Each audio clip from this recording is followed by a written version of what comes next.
এই ঘটনা রোখার জন্য কি করা উচিত? ভোটে মমতাকে হারাতে হবে। মমতা ব্যানার্জিকে, তার কোম্পানিকে ভোটে উৎখাত করতে হবে। এই কাজটা পুলিশের কাজ।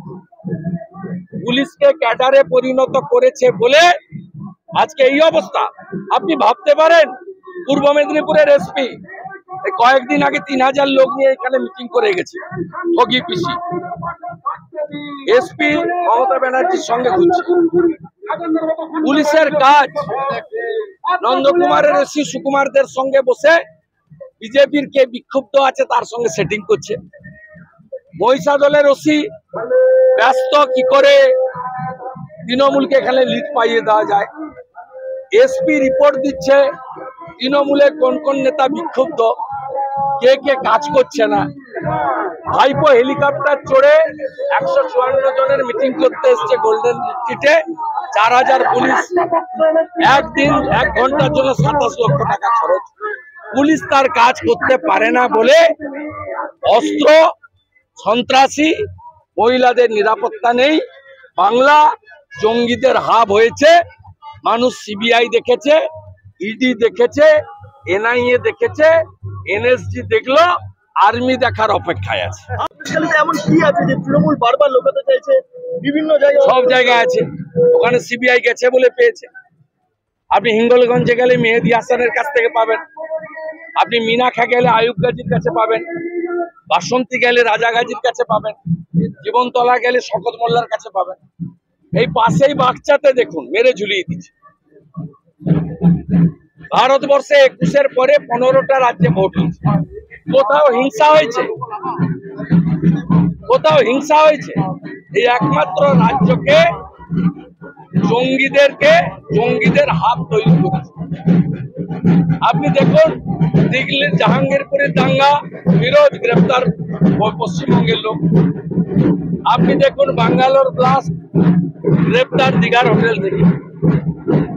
আপনি দেখুন বঙ্গবন্ধু মুজিবের খুনি, গ্রেপ্তার কলকাতার ফায়ার সার্ভিস। সব এর জন্য দায়ী মমতা।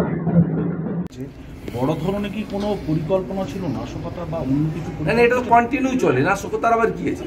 যেখানে সেখানে বোম ফেটে যাচ্ছে, 9 জন 12 জন 14 জন মারা যাচ্ছে। যেভাবে বিদেশি অস্ত্র এনেও মমতা ব্যানার্জি চুপচাপ থাকে বলে চকলেট বোম ফেটে গেছে, লঙ্কা ফটকা ফেটে গেছে। নির্বিক্ত তো হয়, তো বাজি তৈরি হচ্ছিল। এরপর থেকে বাজি বন্ধ হয়ে যাবে, এরপর থেকে সবই হয়। তো এটা তো গাছ হয়ে গেছে। যতক্ষণ না এই পিসিকে হারাতে পারছেন আপনারা, যতক্ষণ না বড় ধাক্কা জনগণ ভোটে দিতে না পারছে, ততক্ষণ সম্বিত ফিরবে না। এত কিছুর পরেও যদি ভোটে চুরি চামারি করে জিতে যায়, ইলেকশন কমিশন সঠিক ভূমিকা পালন না করে, পুলিশ তো ছেড়ে দেন, ক্যাডারে পরিণত করেছে। এই পুলিশগুলোর এখানে আমাদের মন্ডল সভাপতিকে 20 দিন ধরে আটকে মিথ্যে মামলা সব করে। তৃণমূলের মধ্যে কারা কাজ করছে কারা কাজ করছে না রিপোর্ট সংগ্রহ করা আর ডেকে থানায় সন্ধ্যাবেলা বলা। তৃণমূলের নেতারাই ফোন করে বলছে যে তুমি কাজ করছো কেন? এটা পুলিশের কাজ। পুলিশের কাজ আইন শৃঙ্খলা রক্ষা করা, সুষ্ঠুভাবে যাতে ভোট হয় দেখা, সব দল যাতে প্রচার করে সেটা দেখা, পেন্ডিং কেসগুলোকে ব্যবস্থা নেওয়া। পুলিশের যে নর্মাল কাজ আছে তার জন্য বেতন পায় আপনি আমি, ট্যাক্সের টাকায় বেতন দিই। তৃণমূল তো বেতন দেয় না। কিন্তু পুলিশের কাজ হচ্ছে সারাদিন তৃণমূলের কে কাজ করছে না তাকে করা, বিজেপির কে পথ পায়নি বিক্ষুব্ধ আছে তাকে একটু ডেকে উস্কানি দেওয়া, মদত করা। এই কাজগুলো কি পুলিশের কাজ? তো রাজনৈতিক দলের কাজ। এই কাজগুলো পুলিশ করছে। যাদের থানায় এই কাঁথিরা এসে ডাকছেন, সে বেরিয়েছে আমাকে ফোন করে বলছে আজকে আমাকে ডেকেছিল, এই কথা বলেছে। এসপি কি রিপোর্ট করেছেন ভাইপোকে, তার কপি আমার কাছে আছে। ওখানেও তৃণমূলের এক গুন্ডা আছে, লুট করে। গোটা এলাকাটাকে মুক্তাঞ্চল করেছে, সুন্দরবন এলাকাটাকে। হিঙ্গলগঞ্জের মেহেদি হাসান, বাদুড়িয়ার লিটন, মিনাখার আয়ুব গাজী, ক্যানিংয়ের শকত মোল্লা, বাসন্তীর রাজা গাজী, ফলদার জাহাঙ্গীর। হেমন্ত বিশ্ব সেম মডেল। মহিলাদের উপর অত্যাচার করো, জমি লুট করো, ফিশারি ইটভাটা কন্ট্রোল করো, 100 দিনের টাকা, আমফানের টাকা, শৌচালয়ের টাকা, আবাসের টাকা, কাগজপত্র দেখিয়ে লুট করে তুলে নাও। কোনো সরকারি টেন্ডার ওখানে হয় না। লুট আর বিনিময়ে তৃণমূলের হয়ে পঞ্চায়েত করো, পৌরসভা করো, লোকসভা করো, বিধানসভা করো। 60 ভাগ বুথে যেখানে ভোট হয় তৃণমূল হারে, 40 ভাগ বুথে যেখানে ভোট হয় না সেখানে তৃণমূলকে এরা জিতায়, এবং অদ্ভুতভাবে জেতায়।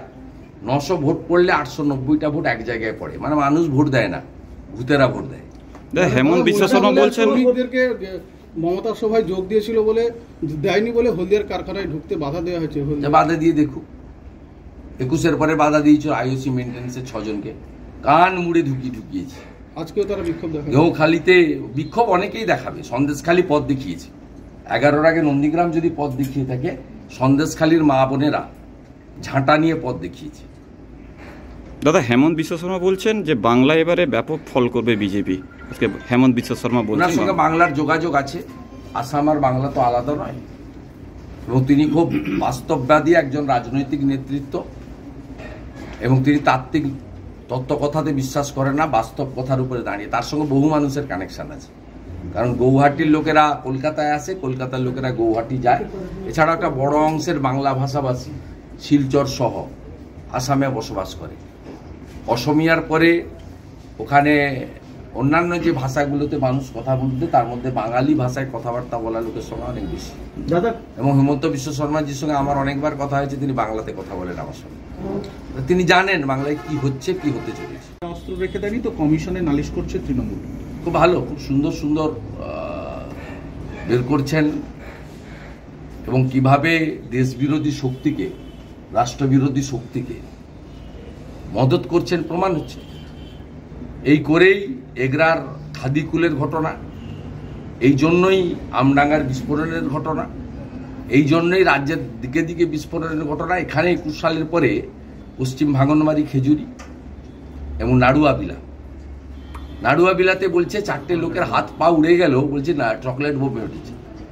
এই যদি চকলেট বোমের পরিণতি হয়, তাহলে চকলেট বোমের উপরে যে বোমগুলো আছে তার পরিণতিটা কি বুঝুন। আমরা আগে বুড়িমার চকলেট বোম দেখতাম, এখন পিসিমার চকলেট বোমে যে 4 জনের হাত পা উড়ে যায় এটা জানতাম। আজকে দাদা কালীঘাটের কাউকে 26,000 চাকরি যাওয়ার কথা আজকে জেলে গিয়ে জিজ্ঞাসা করছে সিবিআই জেলেস করছে কালীঘাটের কাউকে। কণ্ঠস্বর মিলে গেছে তো, সাহেবের সঙ্গে কতবার কথা হয়েছে, মিলে গেছে।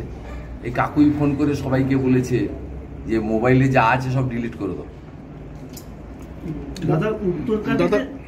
দাদা সন্দেশখালীতে কাকু তো কেউ নয়, লিপস এন্ড মাউন্টসের উনি সিও ছিলেন, চিফ এক্সিকিউটিভ অফিসার। মূল মাথা কি ধরা পড়বে এবারে? লিপস এন্ড মাউন্টসটা কার? মমতা ব্যানার্জির পরিবারের। লিপস এন্ড মাউন্টসের এখনো যারা ডাইরেক্টর আছেন তাদের মধ্যে মমতা ব্যানার্জির দাদা অমিত ব্যানার্জি আছেন, মমতা ব্যানার্জির বৌদি শ্রীমতী লতা ব্যানার্জি রয়েছেন, মমতা ব্যানার্জির পরিবারের অন্যান্য সদস্যরাও এই লিপস এন্ড মাউন্টস কোম্পানির ডাইরেক্টর হিসেবে এখনো আছেন। এর আগে ওনার ভাইপোও ছিলেন, এবং ভাইপোর চেক পাওয়ার এখনো আছে লিপস এন্ড মাউন্টসের। দাদা সন্দেশখালীতে লিপস এন্ড মাউন্টস রিলেটেড, উনি তো লিপস এন্ড মাউন্টসের সিও হিসেবে কালেক্ট করেছেন। স্বাভাবিকভাবে রাজ্যের মুখ্যমন্ত্রীর পরিবার এই দুর্নীতির সঙ্গে যুক্ত। মাথাটা তা আবার কি, হিয়ালি করে কথা বলে লাভ নেই। হিয়ালিটা আবার কি? মুখ্যমন্ত্রী, ব্যানার্জি পরিবার, তার কোম্পানি, তার সিও, অতএব সবাই জানে মাথাটা আবার কি।